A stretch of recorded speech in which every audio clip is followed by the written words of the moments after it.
Taste the Daily. నమస్తే నేను నల్ని welcome to story board. SC వర్గీకరణపై సుప్రీం కోర్టు కీలక తీర్పునిచ్చింది. వర్గీకరణ రాష్ట్రాలు చేయొచ్చని తేల్చెప్పింది. దీంతో 3 దశాబ్దాల నిరీక్షణకు తెరపడిందని మాదిగ సంఘాలు హర్షం వ్యక్తం చేస్తున్నాయి. ఎవరు గెలిచినట్టు కాదు, ఎవరు ఓడిపోయినట్టు కాదు అనే అభిప్రాయాలైతే వ్యక్తమవుతున్నాయి. జనాభా దామాషా ప్రకారం వర్గీకరణకు తొలి అడుగు పడిందనే చర్చ జరుగుతోంది. ఎస్సీల్లో ఉపవర్గీకరణకు అనుకూలంగా సుప్రీంకోర్టు తీర్పు చెప్పింది. చీఫ్ జస్టిస్ జీవై చంద్రచూడ్ నేతృత్వంలోని 7 సభ్యుల ధర్మాసనం 6-1 మెజార్టీతో ఈ తీర్పు చెప్పింది. ధర్మాసనంలోని 6 న్యాయమూర్తులు ఈ వర్గీకరణను సమర్థించగా ఒకరు మాత్రం వ్యతిరేకించారు. 3 దశాబ్దాల పోరాటం ఫలించింది. ఎందరో నాయకుల ఆకాంక్ష నెరవేరింది. 30 ఏళ్ల పోరాటంలో ఎన్నో ఒడిదొడుకులు, తమ హక్కుల కోసం పోరాటం. తమ కల నెరవేరిందనుకున్న సమయంలో న్యాయస్థానం రూపంలో అడ్డంకులు వెరసి మరో 20 ఏళ్ల నిరీక్షణ తర్వాత ఎస్సీ రిజర్వేషన్ల వర్గీకరణపై సుప్రీంకోర్టు సంచలన తీర్పు వెలువరించింది. సుప్రీంకోర్టు ప్రధాన న్యాయమూర్తి నేతృత్వంలోని 7 సభ్యుల రాజ్యాంగ ధర్మాసనం ఎస్సీ వర్గీకరణను సమర్థిస్తూ వర్గీకరణ చేసే అధికారం రాష్ట్రాలకు ఉందంటూ తీర్పు వెలువరించింది. ఒక కులంలో వర్గీకరణను రాజ్యాంగం అనుమతిస్తుందని సుప్రీంకోర్టు స్పష్టం చేసింది. ఎస్సీ వర్గీకరణపై 2004లో ఈవీ చిన్నయ్య జడ్జిమెంట్ను సుప్రీంకోర్టు 7 న్యాయమూర్తుల విస్తృత రాజ్యాంగ ధర్మాసనం పక్కనబెట్టింది. సుప్రీం తీర్పుతో జనాభా ప్రాతిపదికన ఎస్సీలకు రిజర్వేషన్లు కల్పించే అధికారం రాష్ట్రాలకు దక్కనుంది. ఎస్సీ వర్గంలోని 2 కులాలకు సగం సీట్లలో తొలి ప్రాధాన్యం ఇస్తూ తెచ్చిన చట్టాన్ని పంజాబ్ ప్రభుత్వం 2006లో ఆమోదించింది. షెడ్యూల్డ్ కులాలకు సగం సీట్లను రిజర్వ్ చేసే మునుపటి చట్టాన్ని పంజాబ్ అండ్ హర్యానా హైకోర్టు కొట్టివేయడంతో ప్రభుత్వం ఈ చట్టాన్ని తీసుకొచ్చింది. షెడ్యూల్డ్ కులాలు, షెడ్యూల్డ్ తెగల్లో ఉపకులాలను ఒకే సమూహంగా భావించలేమని, వారి జనాభా గణాంకాలు, సామాజిక ఆర్థిక పరిస్థితుల వంటి డేటా ఆధారంగా రాష్ట్రాలు వర్గీకరించొచ్చని జస్టిస్ చంద్రచూడ్ తన తీర్పులో పేర్కొన్నారు. ఎస్సీలో మాలా, మాదిగ ఉపకులాలు ఉన్నాయి. న్యాయ వ్యవస్థ బలంగా న్యాయం వైపే నిలబడ్డది. అన్యాయం ఏ వర్గాలకైతే జరిగిందో అని నిర్ధారణ చేసుకున్నదో అన్యాయం జరిగిన వర్గాలకు న్యాయం జరిగే విధంగానే న్యాయ వ్యవస్థ తీర్పు చెప్పింది. ఈ తీర్పులో కీలకమైన భూమిక పోషించిన చీఫ్ జస్టిస్ గౌరవ్ చంద్రచూడ్ గారి నుంచి మొదలుకుంటే వర్గీకరణకు సంపూర్ణ సహకారం అందించి అమలు చేయసోమని తీర్పు చెప్పిన ప్రతి జడ్జికి 6 జడ్జీలందరికీ ప్రత్యేకంగా నేను ధన్యవాదాలు చెప్తున్నాను. ఈ తీర్పుతో ధర్మం గెలిచినట్టయింది. ఎస్సీలకు రిజర్వేషన్లు కల్పించడం ద్వారా మాల ఉపకులానికి ఎక్కువ లబ్ధి చేకూరుతుందని, మాదిగలు నష్టపోతున్నారంటూ ఉమ్మడి ఆంధ్రప్రదేశ్లో మందకృష్ణ మాదిగ నేతృత్వంలోని మాదిగలంతా ఉద్యమించారు. 1994లో మాదిగ రిజర్వేషన్ల పోరాట సమితిని స్థాపించి సంస్థ ద్వారా ఎన్నో పోరాటాలు చేశారు.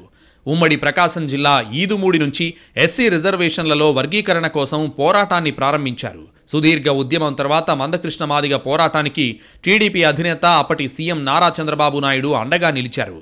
ఎస్సీ వర్గీకరణను అమలు చేస్తామని 1997లో హామీ ఇచ్చారు. అప్పట్లో చంద్రబాబు నిర్ణయాన్ని మాల మహానాడు వ్యతిరేకించింది. ఎస్సీల్లో మాల సామాజిక వర్గం టీడీపీ నిర్ణయంపై నిరసనలు చేపట్టింది. అయినప్పటికీ ఇచ్చిన హామీ ప్రకారం చంద్రబాబు నాయుడు 2000 సంవత్సరంలో ఎస్సీ రిజర్వేషన్లలో వర్గీకరణను అమలు చేశారు. ఉమ్మడి ఆంధ్రప్రదేశ్లో 2000 నుంచి 2004 వరకు వర్గీకరణను అప్పటి ఉమ్మడి ఏపీ సీఎం నారా చంద్రబాబు నాయుడు అమలు చేశారు.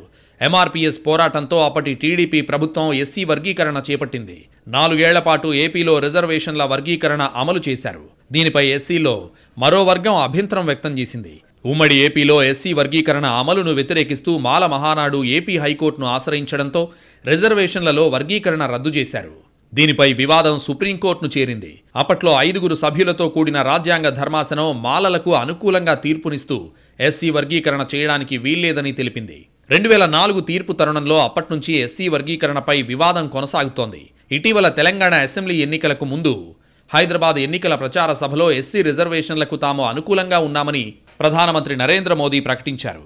మళ్లీ అధికారంలోకి వస్తే ఎస్సీ వర్గీకరణపై కీలక నిర్ణయం తీసుకుంటామని హామీ ఇచ్చారు. చివరకు వర్గీకరణ చేసే అధికారం రాష్ట్రాలదే అంటూ సుప్రీం విస్తృత రాజ్యాంగ ధర్మాసనం వెల్లడించడంతో ఇక ఈ సమస్యకు పరిష్కారం దొరికినట్లయింది. ఎస్సీ వర్గీకరణపై అత్యున్నత న్యాయస్థానం ఇచ్చిన తీర్పు హర్షణీయమని, దీన్ని తాము స్వాగతిస్తున్నామని ఏపీ సీఎం చంద్రబాబు ప్రకటించారు. గతంలోనే వర్గీకరణ చేస్తూ A-B ప్రకారం అందరికీ న్యాయం జరగాలని తాము మొదట్నుంచి చెబుతున్నామని, పార్టీ సిద్ధాంతం కూడా అదేనని చంద్రబాబు స్పష్టం చేశారు. 1996-97లో రామచంద్రరావు కమిషన్ వేసి ఆర్థిక పరిస్థితులన్నీ అధ్యయనం చేసిన తర్వాత A, B, C, D కేటగిరీలుగా తానే విభజించారని చంద్రబాబు వెల్లడించారు. ఎస్సీ వర్గీకరణను సమర్థిస్తూ చీఫ్ జస్టిస్ డివై చంద్రచూడ్ నేతృత్వంలోని 7 సభ్యుల రాజ్యాంగ ధర్మాసనం చరిత్రాత్మక తీర్పిచ్చింది. విద్యా సంస్థల్లో ప్రవేశాలు, ప్రభుత్వ ఉద్యోగాల్లో ఎస్సీ ఎస్టీలకు కేటాయించిన రిజర్వేషన్లను ఉపవర్గీకరణ చేసే అధికారం రాష్ట్ర ప్రభుత్వాలకు ఉంటుందంటూ సర్వోన్నత న్యాయస్థానం స్పష్టం చేసింది. ఈ క్రమంలో గతంలో 5 న్యాయమూర్తుల ధర్మాసనం ఇచ్చిన తీర్పును కొట్టివేసింది. తాజా తీర్పులో 7 న్యాయమూర్తుల్లో ఒక్క జస్టిస్ బేలా త్రివేది మాత్రం విరుద్ధమైన తీర్పునిచ్చారు. ఉపవర్గీకరణ సాధ్యం కాదని బేలా త్రివేది తన తీర్పులో పేర్కొన్నారు.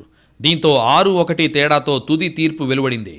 వాల్మీకిలు, మజూబీ సిక్కులకు 50% రిజర్వేషన్లు కల్పిస్తూ పంజాబ్ ప్రభుత్వం తెచ్చిన నిబంధనను కొట్టివేస్తూ పంజాబ్, హర్యానా హైకోర్టు 2010లో తీర్పిచ్చింది. అయితే ఈ తీర్పునకు వ్యతిరేకంగా సుప్రీంలో పిటిషన్లు దాఖలయ్యాయి. ఎస్సీ కేటగిరీలో వర్గీకరణలు రాజ్యాంగంలోని ఆర్టికల్ 14కు విరుద్ధమని 2004లో ఈవీ చిన్నయ్య వర్సెస్ ఆంధ్రప్రదేశ్ కేసులో సుప్రీంకోర్టు తీర్పిచ్చింది. ఆ తీర్పు మేరకు పంజాబ్ సర్కార్ నిర్ణయాన్ని హైకోర్టు తప్పుబట్టింది. అయితే హైకోర్టు నిర్ణయాన్ని వ్యతిరేకిస్తూ 2011లో పంజాబ్ ప్రభుత్వం సుప్రీంకోర్టుకు వెళ్ళింది. 2020లో సుప్రీంకోర్టు 5 జడ్జీల ధర్మాసనం ఈవీ చిన్నయ్య కేసులో సుప్రీం ఇచ్చిన తీర్పును తప్పుబట్టింది. కోఆర్డినేట్ ధర్మాసనం ఇచ్చిన తీర్పును పునఃపరిశీలించాల్సిన అవసరం ఉందని, దీనిపై పునఃసమీక్షించాలని పేర్కొంటూ 7 సభ్యుల రాజ్యాంగ ధర్మాసనానికి కేసు బదిలీ చేసింది. సామాజిక న్యాయం తెలుగుదేశం పార్టీ సిద్ధాంతం. అందరికీ న్యాయం జరగాలి. అందుకే 96-97లో రామచంద్రరావు కమిషన్ వేసి ఆర్థిక పరిస్థితులను అధ్యయనం చేసిన తర్వాత ఏబిసిడి కేటగరైజేషన్ నేనే తీసుకొచ్చా.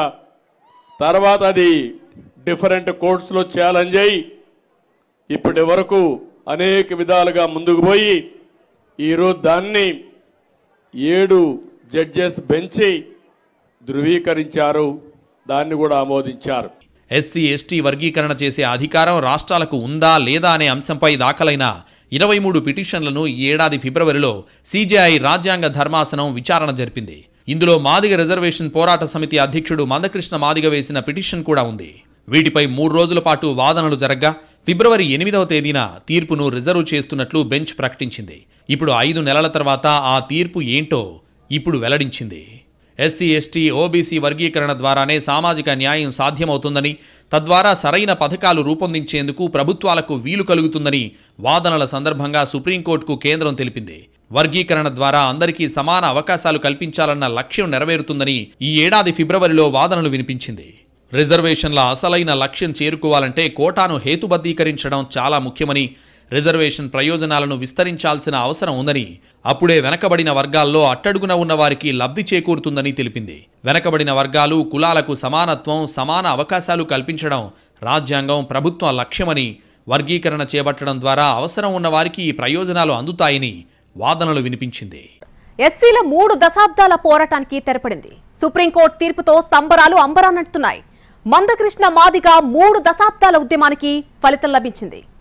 గతేడాది హైదరాబాద్లో నిర్వహించిన మాదిగ విశ్వరూప మహాసభకు ప్రధాని హాజరై వర్గీకరణకు మద్దతు తెలిపారు. చివరకు సుప్రీంకోర్టు తీర్పు వర్గీకరణను సమర్థించింది. 2011 జనాభా లెక్కల ప్రకారం ఎస్సీ జనాభా 1,38,78,078. వీరిలో మాదిగలు 67,02,609 మంది కాగా మాలలు 55,70,244 మంది. అంటే మాదిగల జనాభా మాలల కన్నా దాదాపు 11.3 లక్షలు ఎక్కువన్నమాట. మొత్తం ఎస్సీ జనాభాలో ఈ 2 కులాల జనాభానే 80% వరకు ఉండొచ్చనేది ఓ అంచనా. మిగతా 57 కులాల్లో పెద్ద సంఖ్య రెల్లి కులానిది.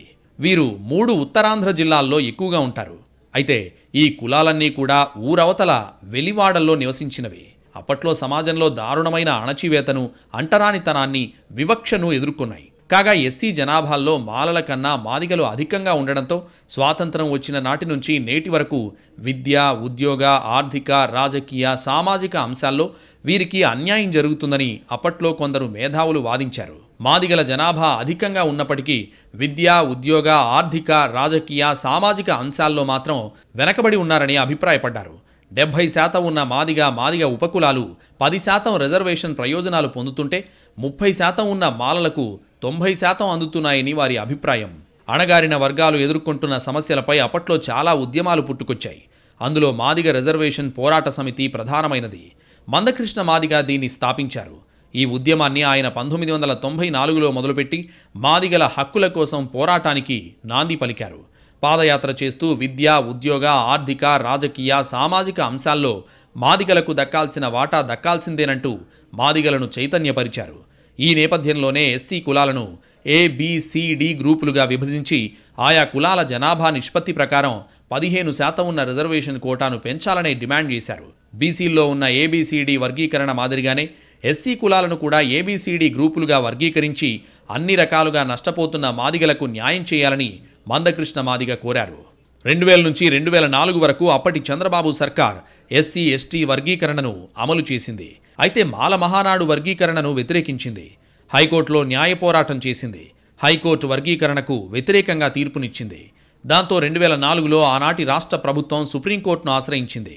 సుప్రీంకోర్టులో 5 సభ్యుల ధర్మాసనం విచారణ అనంతరం వర్గీకరణను వ్యతిరేకించింది. వివక్ష, వెనకబడిన వాళ్ళందరినీ ఒకే కేటగిరీలో ఉంచాలని ఆదేశాలిస్తూ హైకోర్టు తీర్పును సుప్రీంకోర్టు సమర్థించింది. అప్పటి నుంచి తెలుగు రాష్ట్రాల్లో వర్గీకరణ కోసం పోరాటాలు ప్రజా ఉద్యమాలుగాను, రాజకీయ ఉద్యమాలుగాను జరుగుతూనే ఉన్నాయి. వర్గీకరణ చెల్లుబాటుపై ప్రధాన న్యాయమూర్తి జస్టిస్ చంద్రచూడ్ నేతృత్వంలోని 7 న్యాయమూర్తులతో కూడిన ధర్మాసనం విచారణ చేపట్టింది. వర్గీకరణ తప్పనిసరి అని, ఆ అంశంపై ఆయా రాష్ట్ర ప్రభుత్వాలకు అధికారం కల్పిస్తూ ఆదేశాలు జారీ చేసింది. విద్యా, ఉద్యోగాల్లో రిజర్వేషన్ల కోసం SC/ST వర్గీకరణ అనివార్యమని చీఫ్ జస్టిస్ చంద్రచూడ్ నేతృత్వంలోని 7 సభ్యుల ధర్మాసనం 6-1 నిష్పత్తిలో తుది తీర్పును వెల్లడించింది. దీంతో ఏళ్ల నిరీక్షణకు తెరపడింది. 2000 నుంచి 2004 వరకు ఉమ్మడి ఏపీలో వర్గీకరణ అమలు చేశారు. MRPS పోరాటం నేపథ్యంలో అప్పటి టీడీపీ ప్రభుత్వం SC వర్గీకరణ చేపట్టింది. 4 ఏళ్ల పాటు ఏపీలో రిజర్వేషన్ల వర్గీకరణ అమలు చేశారు. దీనిపై ఎస్సీల్లో మరో వర్గం అభ్యంతరం వ్యక్తం చేసింది. 1994లో మాదిగ రిజర్వేషన్ పోరాట సమితి ఆధ్వర్యంలో ప్రకాశం జిల్లా ఈదుమూడి నుంచి రిజర్వేషన్లలో వర్గీకరణ కోసం పోరాటం ప్రారంభించారు. సుదీర్ఘ ఉద్యమాల తర్వాత 1997లో వర్గీకరణకు చంద్రబాబు ప్రభుత్వం ఆమోదం తెలిపారు. ఆ తర్వాత దాన్ని మాల మహానాడు వ్యతిరేకించింది. చంద్రబాబు నిర్ణయాన్ని వ్యతిరేకిస్తూ పెద్ద ఎత్తున ప్రభుత్వ ఉద్యోగులు ఉద్యమించారు. ఉమ్మడి ఏపీలో ఎస్సీ వర్గీకరణ అమలును వ్యతిరేకిస్తూ మాల మహానాడు ఏపీ హైకోర్టును ఆశ్రయించడంతో రిజర్వేషన్లలో వర్గీకరణ రద్దు చేశారు. దీనిపై వివాదం సుప్రీంకోర్టును చేరింది. అప్పట్లో 5 సభ్యులతో కూడిన రాజ్యాంగ ధర్మాసనం తమకు అనుకూలంగా ఎస్సీ వర్గీకరణ చేయడానికి వీల్లేదని తీర్పునిచ్చింది. 2004లో ఇచ్చిన తీర్పు తరుణంలో ఆ తర్వాత కూడా వివాదం కొనసాగుతోంది. దాదాపు 25 MRPS అధ్యక్షుడు మందకృష్ణ ఆధ్వర్యంలో వర్గీకరణపై న్యాయ పోరాటం జరుగుతోంది. MRPS ఆధ్వర్యంలో సుదీర్ఘకాలంగా న్యాయ పోరాటం చేస్తోంది. హైదరాబాద్ ఎన్నికల ప్రచార సభలో ఎస్సీ రిజర్వేషన్లకు తాము అనుకూలంగా ఉన్నామని ప్రధాని మోదీ ప్రకటించారు. మళ్లీ అధికారంలోకి వస్తే ఎస్సీ వర్గీకరణపై కీలక నిర్ణయం తీసుకుంటామని మోడీ హామీ ఇచ్చారు. हम न्याय की लड़ाई मानते हैं. बाबा साहब आंबेडकर ने हमें जो संविधान दिया है, उस संविधान ने न्याय की जिम्मेवारी मुझ पर दी है. हम उस न्याय को सुनिश्चित करा करके ही रहेंगे. अदालत में भी आपको न्याय मिले, ये भारत सरकार की सर्वोच्च प्राथमिकता है. पूरी मजबूती के साथ भारत सरकार न्याय के पक्ष में आपके साथी बनकर के खड़ी रहेगी. సుప్రీంకోర్టు తాజా తీర్పు తరుణంలో రిజర్వేషన్ల వర్గీకరణపై ప్రభుత్వాలు విధి విధానాలు ఖరారు చేసే అవకాశం ఉంది. ఎస్సీలలో అంతరాలు, జనాభా ప్రాతిపదికన అవకాశాల కల్పనపై విధి విధానాలు ఖరారు చేసే అవకాశం ఉంది. ఉమ్మడి ఆంధ్రప్రదేశ్లో మాల మాదిగల్లో మాలలే ఎక్కువ అవకాశాలు దక్కించుకుంటున్నారనే ఆరోపణలతో MRPS ఉద్యమం ఆవిర్భవించింది. 2011 నాటికి ఉమ్మడి ఏపీలో 1,34,00,000 మంది ఎస్సీల్లో 66 లక్షల మంది మాదిగలు, 54 లక్షల మంది మాలలు ఉండేవారని, ఉద్యోగాల్లో మాత్రం మాదిగలకు తగిన ప్రాధాన్యత దక్కడం లేదనేది MRPS వాదనగా ఉండేది. వర్గీకరణ అమల్లో ఉన్న 5 ఏళ్లలో మాదిగలకు అదనంగా 22,000 ఉద్యోగాలు దక్కాయని మందకృష్ణ పలు వేదికలపై ప్రకటించారు. 1997లో జరిగిన ఎస్సీ వర్గీకరణలో ఎస్సీలను ABCDలుగా వర్గీకరించారు. కేటగిరీ ఏలో రెల్లితో పాటు 12 ఉపకులాలకు 1%, బి కేటగిరీలో మాదిగలతో పాటు 18 కులాలకు 7%, సి కేటగిరీలో మాలలతో పాటు 25 ఉపకులాలకు 6%, డి కేటగిరీలో ఆది ఆంధ్రులతో పాటు మరో 4 కులాలకు 1% రిజర్వేషన్ కల్పించారు. దాన్ని మోడల్గా తీసుకుని కొత్తగా వర్గీకరణ చేస్తారా, అదే వర్గీకరణ ఫాలో అవుతారా, లేకపోతే రాష్ట్రానికో రకంగా నిర్ణయం ఉంటుందా అనేది చూడాల్సి ఉంది. ఎస్సీల ఉపవర్గీకరణపై దేశ అత్యున్నత న్యాయస్థానం కీలక తీర్పిచ్చింది. ఎస్సీ ఎస్టీల ఉపవర్గీకరణకు ఆమోదం తెలిపింది. ప్రధాన న్యాయమూర్తి జస్టిస్ డివై చంద్రచూడ్ సారథ్యంలో ఏర్పాటైన 7 సభ్యుల ధర్మాసనం ఈ మేరకు గ్రీన్ సిగ్నల్ ఇచ్చింది. ఇటు తీర్పుపై పార్టీల క్రెడిట్ గేమ్ కూడా షురూ అయిపోయింది. షెడ్యూల్డ్ కులాలు, షెడ్యూల్డ్ తరగతుల్లో మరింత వెనకబడిన వారికి ప్రత్యేక కోటాలను మంజూరు చేయడంపై దాఖలైన పిటిషన్లపై విచారించడానికి 7 మంది న్యాయమూర్తులతో కూడిన ధర్మాసనం ఏర్పాటైంది. ఇందులో CJI justice D Y Chandrachud, justice Manoj Mishra, justice బేలాయం Trivedi, justice B R Gavai, justice Vikrant Nath, justice Pankaj Mittal, justice Satish Chandra శర్మతో కూడిన ధర్మాసనం దీనిపై తుది తీర్పిచ్చింది. ఎస్సీ ఎస్టీ రిజర్వేషన్ల ఉపవర్గీకరణను రాష్ట్రాలు చేయొచ్చని స్పష్టం చేసింది. కళాశాలలు, ఇతర విద్యాసంస్థల్లో ప్రవేశాలు, ప్రభుత్వ ఉద్యోగాల్లో ఎస్సీ ఎస్టీలకు కేటాయించిన రిజర్వేషన్లను ఉపవర్గీకరణ చేసే అధికారం రాష్ట్ర ప్రభుత్వాలకు ఉంటుందని స్పష్టం చేసింది. ఎస్సీ వర్గీకరణ కోసం సుదీర్ఘకాలంగా పోరాటం సాగిస్తూ వస్తోన్న మాదిగ రిజర్వేషన్ పోరాట సమితి అధ్యక్షుడు మందకృష్ణ మాదిగ ఈ తీర్పును కన్నీటితో స్వాగతించారు. వర్గీకరణ చేసే అధికారం రాష్ట్రాలకే ఉందని సుప్రీంకోర్టు చెప్పడం తమ పోరాటానికి నిదర్శనమని అన్నారు. వర్గీకరణపై సుప్రీంకోర్టు రాజ్యాంగ ధర్మాసనం ఇచ్చిన తీర్పును తెలంగాణ ముఖ్యమంత్రి రేవంత్ రెడ్డి స్వాగతించారు. ధర్మాసనానికి మనస్ఫూర్తిగా కృతజ్ఞతలు చెబుతున్నారని అన్నారు. సుప్రీంకోర్టు తీర్పుకు అనుగుణంగా ఏబీసీడీ వర్గీకరణకు నిర్ణయం తీసుకుంటామని, ఇప్పటికే జారీ చేసిన ఉద్యోగాల నోటిఫికేషన్లో కూడా మాదిగ, మాల ఉపకులాలకు రిజర్వేషన్లు అమలు చేస్తామని అన్నారు. డిసెంబర్ 3, 2023 నాడు ప్రజాప్రభుత్వం బాధ్యత తీసుకున్న తర్వాత తక్షణమే మా ఉప ముఖ్యమంత్రి గారి సూచన మేరకు మాజీ ఉప ముఖ్యమంత్రి, ప్రస్తుత మంత్రి దామోదర్ రాజనరసింహ గారి నేతృత్వంలో మా శాసనసభ్యులందరినీ, అడ్వకేట్ జనరల్ని ఢిల్లీకి సుప్రీంకోర్టుకు పంపించి న్యాయ కోవిధులతో చర్చించి సుప్రీంకోర్టులో బలమైన వాదనను తెలంగాణ రాష్ట్ర ప్రభుత్వం, కాంగ్రెస్ ప్రభుత్వం వినిపించడంతో ఈనాడు సుప్రీంకోర్టు మాదిగ ఉపకులాల వర్గీకరణకు అనుకూలమైన తీర్పునివ్వడం జరిగింది.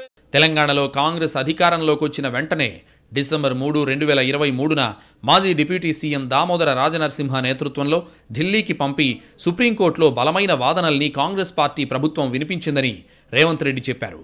తీర్పునిచ్చిన సుప్రీంకోర్టు రాజ్యాంగ ధర్మాసనానికి కృతజ్ఞతలు చెప్పారు. ఎస్సీ వర్గీకరణ కోసం తాము ముందు నుంచి ప్రయత్నాలు సాగించామని బీఆర్ఎస్ నేతలు చెప్పారు. వర్గీకరణను తక్షణమే చేయాలంటూ 2014 నవంబర్ 14న తమ ప్రభుత్వ హయాంలో అసెంబ్లీలో ఏకగ్రీవంగా తీర్మానం చేశామని, దీని కాపీని ఢిల్లీ వెళ్లి ప్రధానమంత్రిని కలిసి అందజేశామని గుర్తు చేశారు. ఎస్సీ వర్గీకరణపై సుప్రీం తీర్పుతో దశాబ్దాల సమస్యకు తెరపడ్డట్టే అనే అభిప్రాయాలు వ్యక్తమవుతున్నాయి. ఇక ఎవరూ తమకు అన్యాయం జరుగుతుందని బాధపడాల్సిన అవసరం ఉండదనే వాదన వినిపిస్తోంది. సుప్రీంకోర్టు తీర్పు ఇచ్చింది సరే, దీన్ని ఏ రాష్ట్ర ప్రభుత్వం ఏ పద్ధతిలో అమలు చేస్తుందనేది తేలాల్సి ఉంది.